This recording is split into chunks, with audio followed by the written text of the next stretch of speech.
Atos 12, versos 20 a seguir.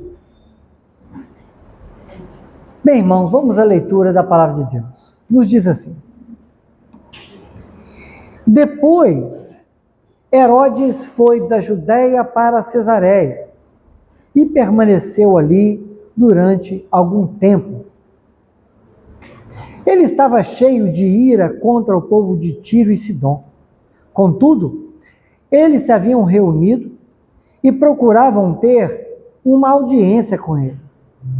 Tendo conseguido o apoio de Blasto, homem de confiança do rei, pediram paz, porque dependiam das terras do rei para obter alimento. No dia marcado, Herodes, vestindo seus trajes reais, sentou-se em seu trono e fez um discurso ao povo. Eles começaram a gritar: é voz de Deus e não de homem.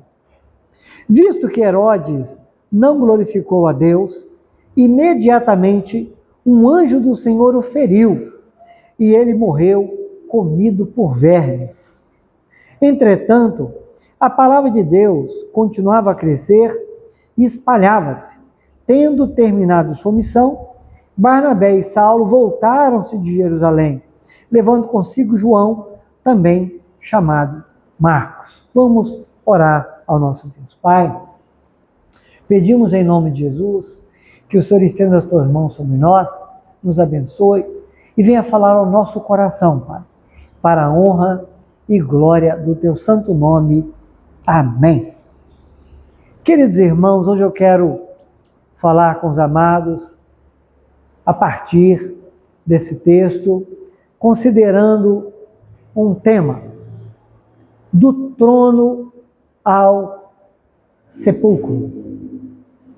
Veja, nessa introdução, irmãos, eu quero provocar aqui uma reflexão para todos nós. Há vozes que iludem. Algumas vozes iludem. Aliás, uma coisa bem atual é que a inteligência artificial, ela foi treinada no primeiro momento para nos bajular. Então não fica iludido quando chegar lá e ver aquela mensagem para você: olha, isso foi muito interessante, a sua percepção está muito boa. É porque a inteligência artificial, principalmente nas primeiras versões, ela foi instruída para isso. Então há uma orientação que quando você for fazer uma pesquisa, você deve logo lançar um prompt pedindo o seguinte: seja honesto, seja sincero, não quero seus elogios, para que ela seja mais técnica com você, né?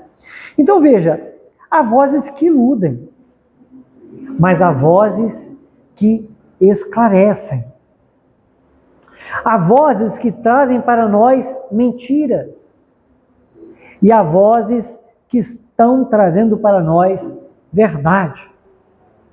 O grande ponto é o que estamos propensos a ouvir e a dar crédito. Porque às vezes, irmão, aquela voz que ela vem nos bajulando, aquela voz que vem concordando com aquilo que é o nosso desejo, ela encontra um bom lugar no nosso coração. Mas o cristão, ele precisa estar mais inclinado e disposto a ouvir e a dar crédito para aquilo que é verdadeiro, para aquilo que é honesto. E que bom, se o que for verdadeiro e honesto for uma coisa positiva ao nosso favor. Mas a gente não deve se iludir com as vozes que nós ouvimos. Por que essa introdução? É porque há um destaque. Aqui, no momento em que Herodes está falando, e não vamos discorrer sobre isso nesse momento, mas enquanto ele discursava, eles começaram a gritar, diz o texto: é voz de Deus e não de um homem. Mas vejamos, queremos hoje pensar no fracasso de Herodes. O fracasso desse homem, que se encantava com o que dizia e com o que ouvia a respeito de si mesmo. Herodes, ele ficou muito feliz com o que ouviu dele mesmo. e ficou muito feliz a respeito do que ele pensava sobre si mesmo. Então a sua trajetória foi essa. Foi do trono ao sepulcro. Pois bem, o primeiro ponto que nós precisamos aqui considerar é o que nos traz aqui o final do verso 19 e o verso 20. O texto começa a dizer para nós que ele, Herodes, estava cheio de ira contra o povo de Tiro e Sidom. Você sabe que Herodes está saindo aqui de uma situação muito complicada, né? Lá na Judéia, onde ele tentou causar a morte de Pedro e Deus o impediu. Deus impediu os seus planos. E agora então, ele sai daquela situação bem humilhado, porque ele não conseguiu o êxito que ele queria. E agora o texto já traz para a gente o relato de que ele estava cheio de ira contra o povo de Tiro e de Sidom. Então, irmãos, veja, a soberba de algumas pessoas é tão grande, que episódios de derrota para essas pessoas parece que não abala. Eles continuam altivos. Eles continuam se achando grandes. Continuam, cheios de ira contra tudo e contra todos. Em outras palavras, não perdem a pose. Não perdem a pose. Então o texto começa dizendo que ele estava cheio de ira. Nós podemos deduzir, irmãos, que isso era apenas por uma questão política. Sabe o que acontece? Tiro e Sidom eram cidades também portuárias, concorrentes de Cesareia. Só que elas dependiam do abastecimento de alimentação da terra de Herodes. Então veja, era uma guerra econômica. Essas cidades portuárias da Fenícia eram rivais, inclusive, da Cesareia no comércio, mas dependiam das colheitas das terras de Israel para alimentar o seu povo. Algo muito semelhante ao que nós vemos, né, no cenário mundial hoje, do interesse de nações, porque aquele país fornece mais isso, aquele país fornece mais aquilo. Então, era uma coisa muito semelhante ao que nós experimentamos aqui, no nosso tempo. Mas, por meio de Blasto, este homem que era alguém responsável pela casa real e tinha acesso ao rei, as autoridades de Tiro e Sidom, eles conseguiram articular uma audiência de reconciliação com Herodes. Então, o cenário é esse.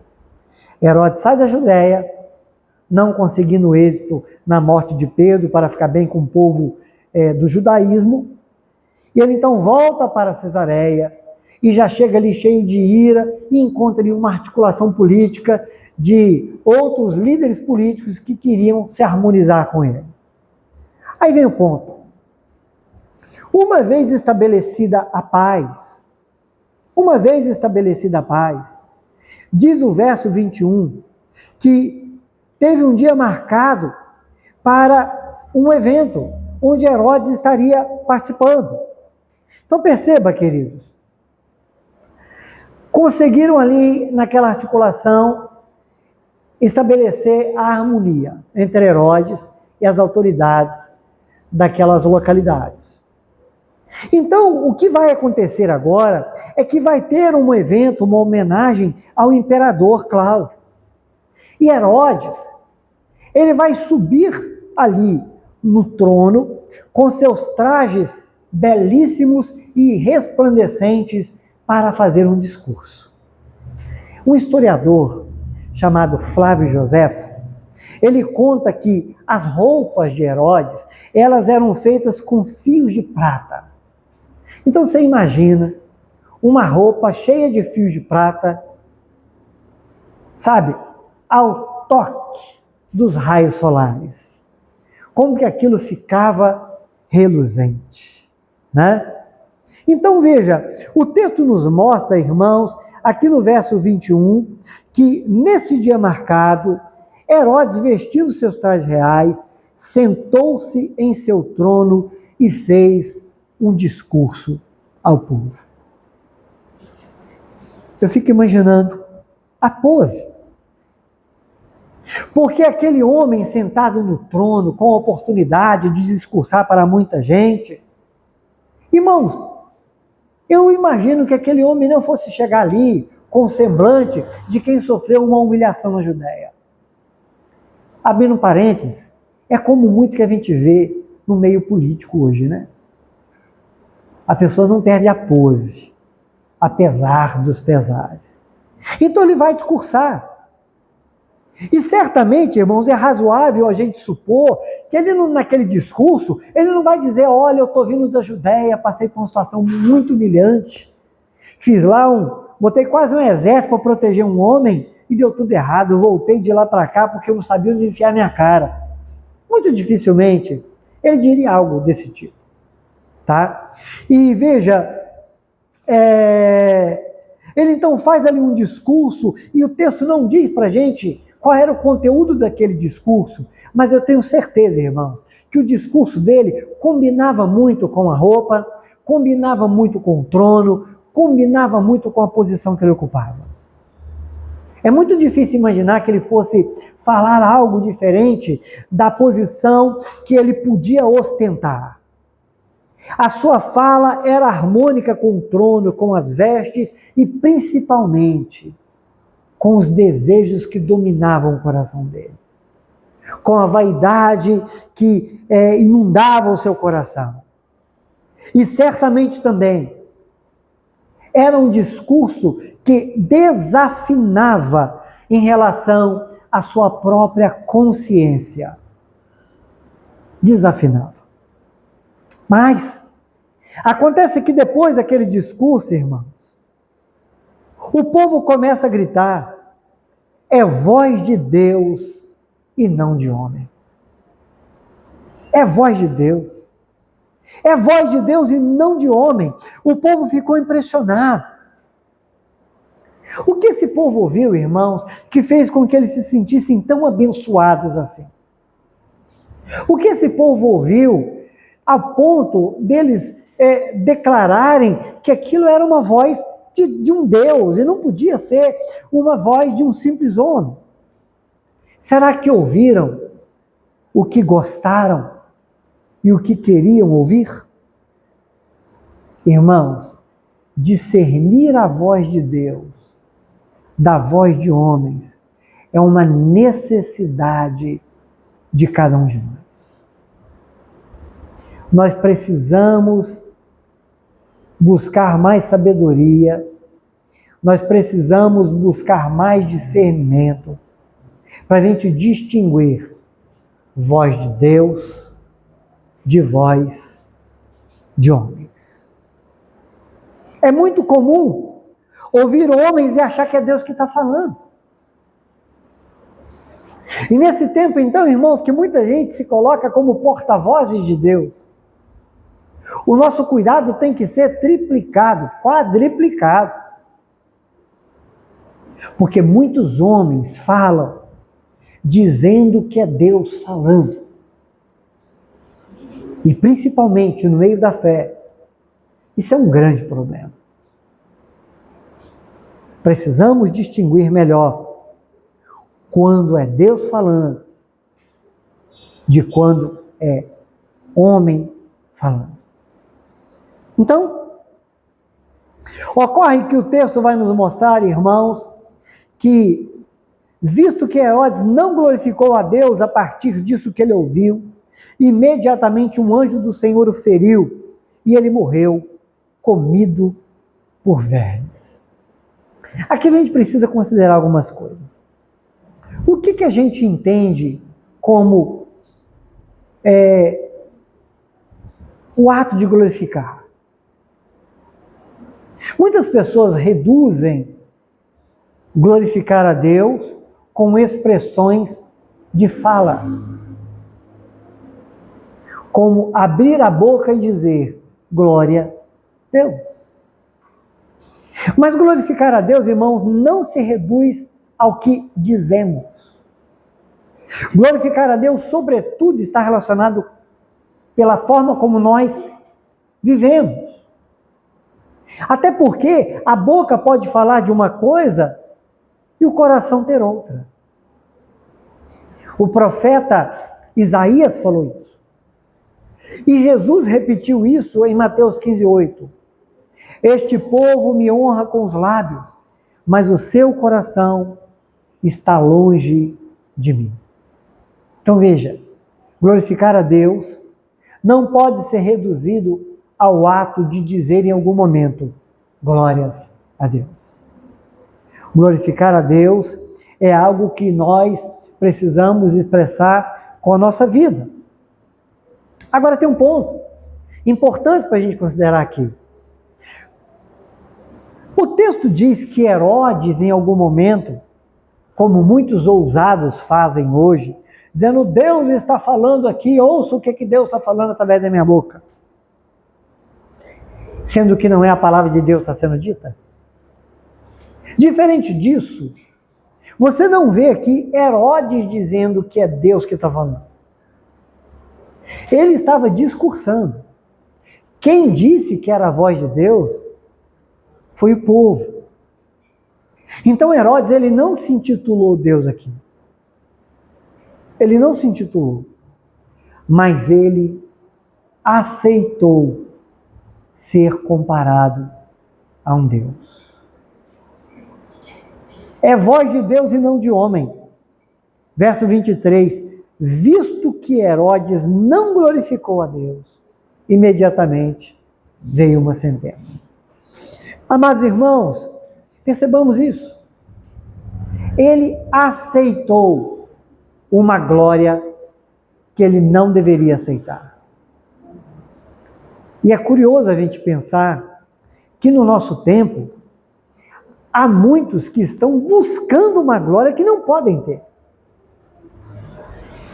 Há muitos que se intitulam profetas do último momento, profetas da última hora, pessoas com as quais Deus fala e unicamente com elas. Percebe isso? Então veja, aceitam a glória para si e pior, buscam a glória para si.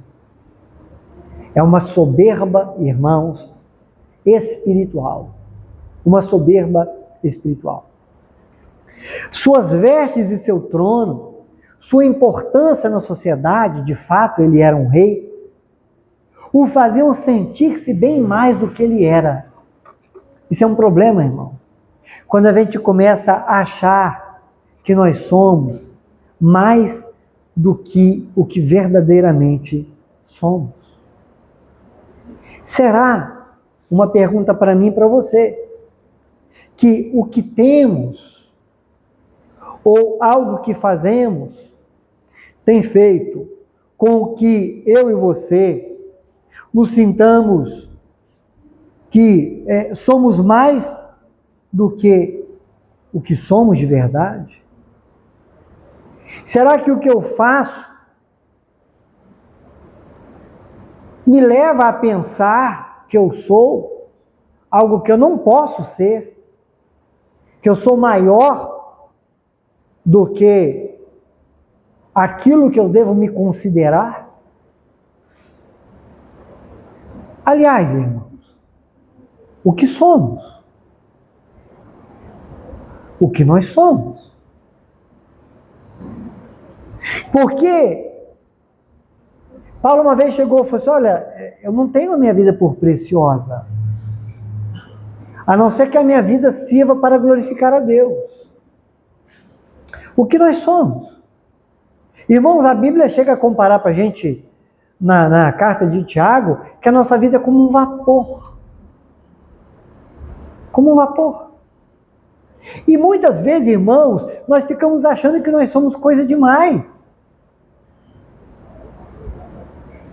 O que nós somos? Para a gente se ensoberbecer tanto. Precisamos ter a consciência, irmãos, de que nós somos criaturas de Deus.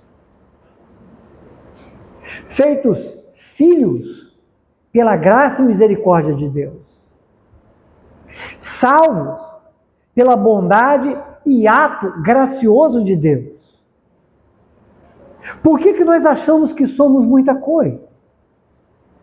Vamos pegar um exemplo prático. Por que você acha que você é melhor do que aquele cara que limpa a sua rua?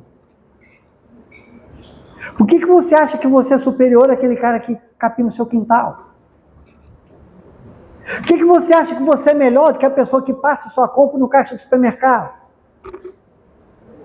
Por que você acha que você é melhor do que o motorista do ônibus? Por que você acha que você é melhor do que o médico que te atendeu?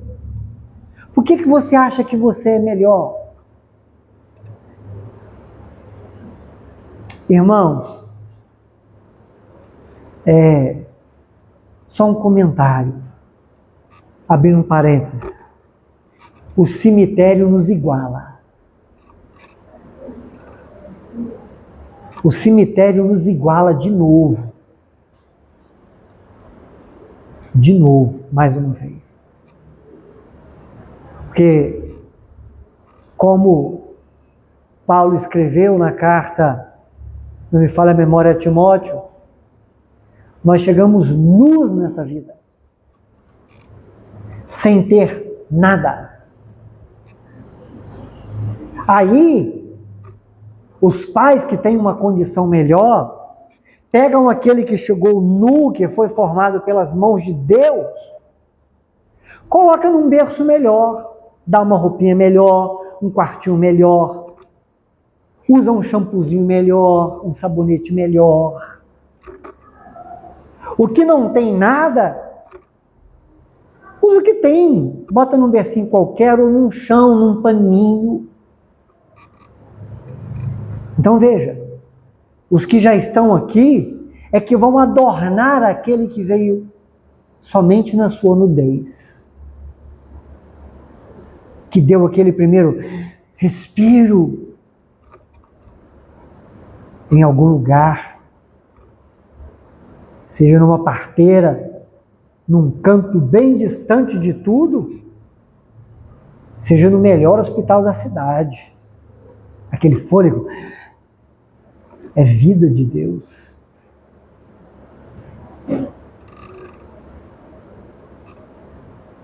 Aí a gente adorna, de qualquer jeito. E quando vai morrer, acontece algo semelhante. Não. Eu quero fazer um culto fúnebre. Vai ter música, vai ter orquestra, vai ter carreata na cidade. E como que vai ser o túmulo? Vamos colocar naquele túmulo com mármore mais caro.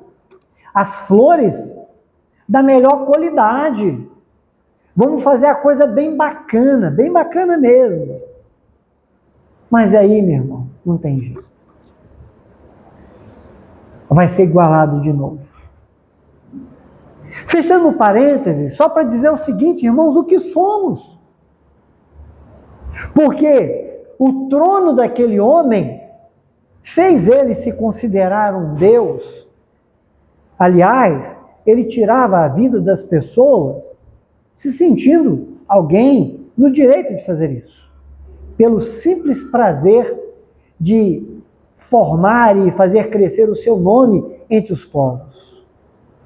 Então, seu trono, suas vestes e a posição que ele ocupava fazia ele aceitar que ele era, sim, alguém que tinha uma voz que era como voz de Deus. Mas e eu e você? Tem alguma coisa na nossa vida, alguma coisa que nós temos, ou fazemos, ou achamos que somos, que nos leva a pensar que nós somos pequenos deuses aqui? Observemos bem. Pela providência de Deus, um anjo feriu Herodes.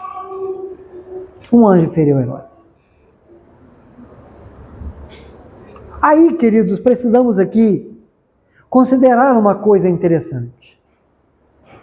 Deus pode até permitir que alguns tiranos estejam entre nós e cometam coisas horríveis e oprimam as pessoas. Mas o fato é que estes não vencerão. Não vencerão. Eles serão totalmente derrotados. Terão o orgulho quebrado. Serão destruídos. Terão que dobrar os seus joelhos diante de Deus em algum momento, em algum tempo. Aqui, Deus interveio e fez cessar a vida daquele homem de forma dolorosa, porque aquele homem foi comido de bichos.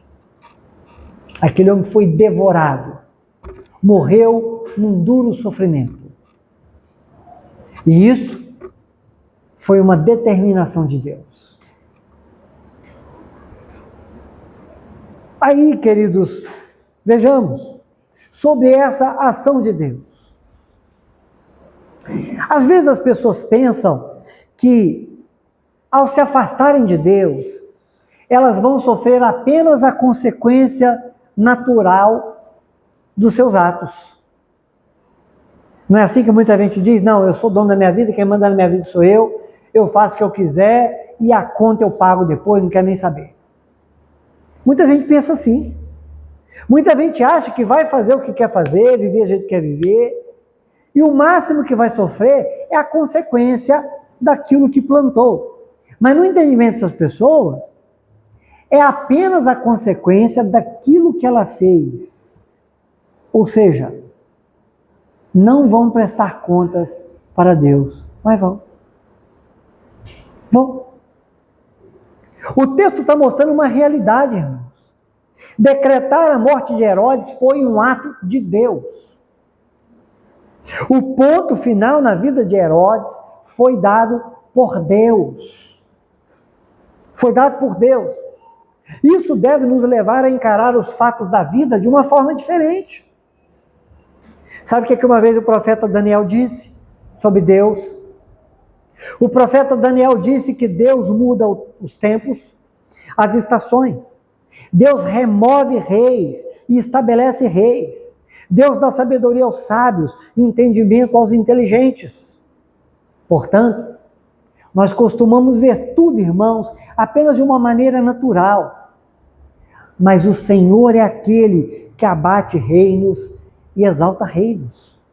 O Senhor é aquele, irmãos, que usa inclusive reinos e pessoas para cumprir os seus propósitos. Então, nós estamos vendo sinais nessa vida. Muita coisa acontecendo. Será que a gente olha tudo de uma forma natural? Ou a gente tem praticado enxergar essas coisas, analisar essas coisas à luz das Escrituras? Deus está conduzindo todas as coisas na história para que se cumpra a palavra dele. Deus está conduzindo todas as coisas. Deus está, irmãos, mostrando como Ele é soberano sobre todas as épocas. E o fato é que, acontecendo isso ali, meus irmãos, nos diz o verso 24, que a palavra de Deus continuava a crescer e a se espalhar. Veja, coisas estavam acontecendo. E a palavra de Deus estava sendo espalhada e propagada. E o texto termina, nesse ponto, nos mostrando, irmãos, que, tendo terminado sua missão, Barnabé e Saulo voltaram de Jerusalém, levando consigo João, também chamado Marcos. O que isso quer dizer? É que tudo estava acontecendo. E depois desse livramento que aconteceu lá de Pedro, Paulo e Barnabé retornaram a Antioquia e dali foram chamados por Deus para fazer missões mundiais. O evangelho continuou sendo pregado, espalhado, propagado. E a partir de então, meus irmãos, teve um movimento missionário que foi levantado ali e o mundo inteiro daquela época foi alcançado pelo Evangelho a partir das viagens missionárias de Paulo, que é o que o capítulo 13 a seguir vai apresentar. Então veja, o que nós precisamos aprender, irmãos, desta passagem que conclui aqui o capítulo 12 de Atos dos Apóstolos. No mundo há muitas vozes e nós precisamos de discernimento. Precisamos ouvir melhor. Precisamos discernir melhor quando é voz de homem e quando é voz de Deus. Sabe por quê?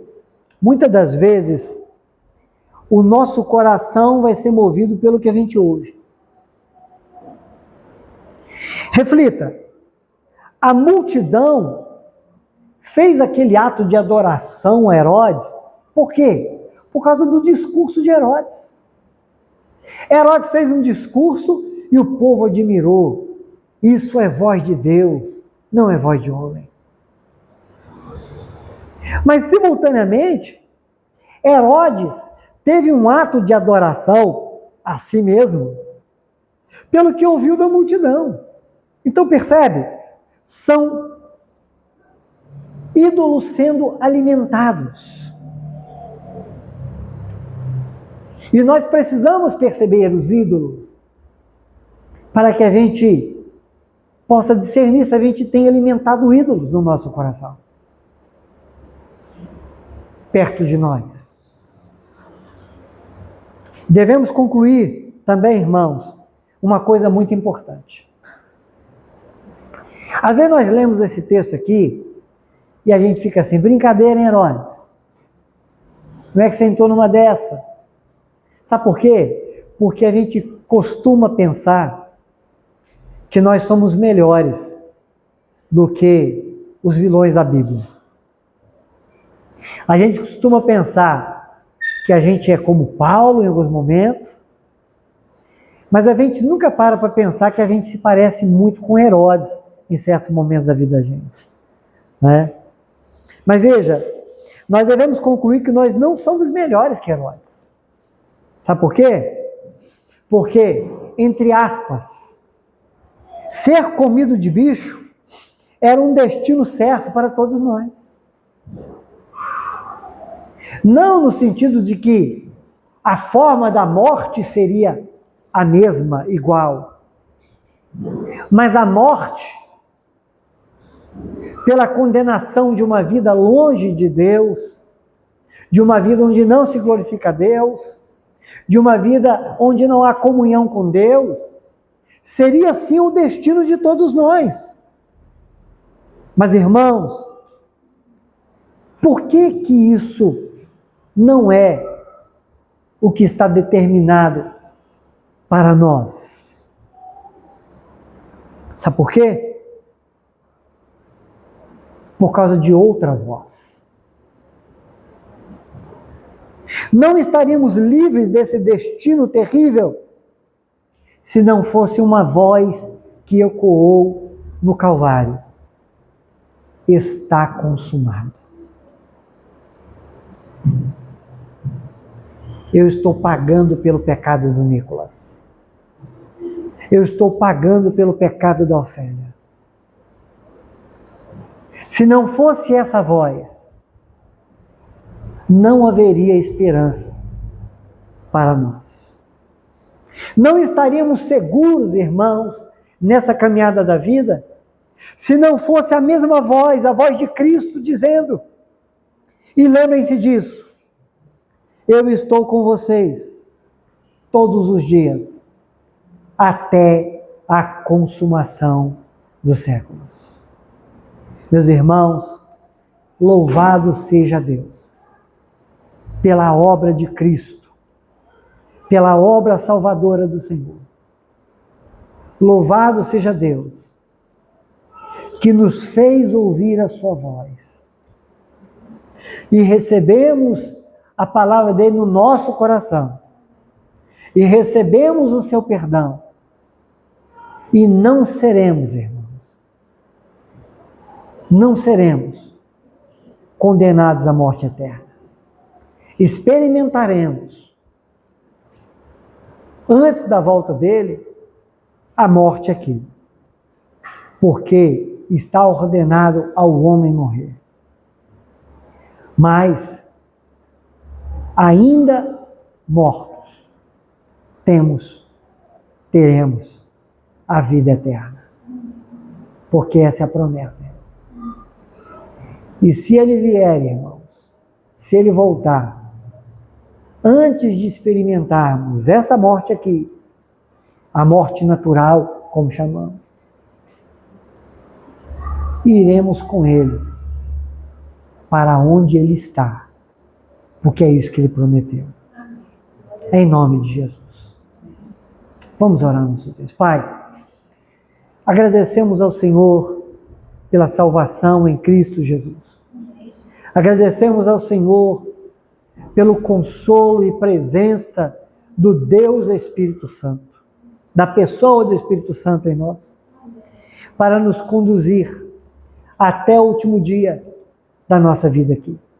Obrigado pela tua salvação, Pai. Nós te glorificamos, nós te bendizemos, em nome do Senhor Jesus.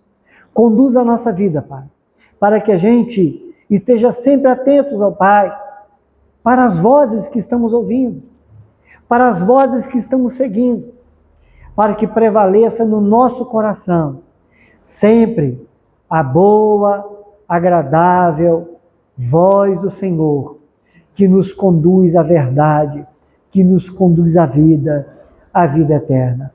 A voz do nosso pastor, do sumo pastor das nossas almas. Em nome de Jesus. Amém. Louvado seja Deus. Amém.